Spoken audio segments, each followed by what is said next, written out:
Helo, a chroeso i'r ffilm fer a fydd yn ddangos i chi beth yw ddisgwyl wrth ymweld ar adran Radiotherapi Nghanolfan Ganser Felindre. Rydym yn gobeithio roi'r wybodaeth sydd ei angen arnoch pan fyddwch yn mynychu Felindre i gael ei triniaeth radiotherapi. Mae radiotherapi yn fath o driniaeth a ddefnyddir ar gyfer canser ac yn defnyddio ymbyledreth yn ei uchel fel arfer peledr X. Bydd y math a faint o ymbyledreth a gewch yn cael ei gyfrifo yn ofalus er mwyn newidio'r celloedd canser.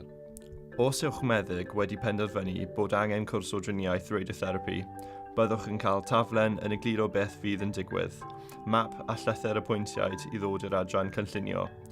Byddwn weithiau yn eich ffonio gyda'ch apwyntiaid i roi y manylion hyn. Mae parcio yn rad ac yn ddim yn Felindre. Mae'n well i barcio o flaen yr ysbyty ac yna defnyddio'r prif mynedfa ar gyfer yr adran cleifion allanol. Ar ôl i chi gyrraedd yn yr adran cleifion allanol, bydd y derbynnydd yn cymryd eich manylion ac yn rhoi gwybod i'r adran cynllunio eich bod wedi cyrraedd.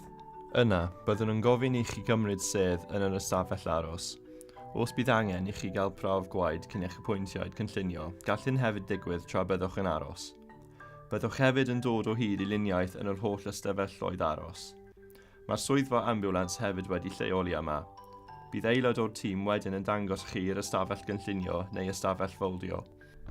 Mae'n bwysig i ni ofyn am eich enw, cyfeiriad a dyddiau geni mwyn sicrhau bod eich holl fanylion yn gywir a sicrhau bod gennym y person cywir.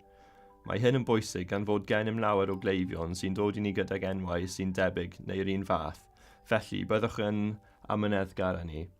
Efallai, o gofynnir i chi aros yn yr is-ardal gynllunio. Cofiwch hefyd bod gennych hawl i ofyn am wasanaethau neu gwybodaeth yng Nghymraeg hefyd.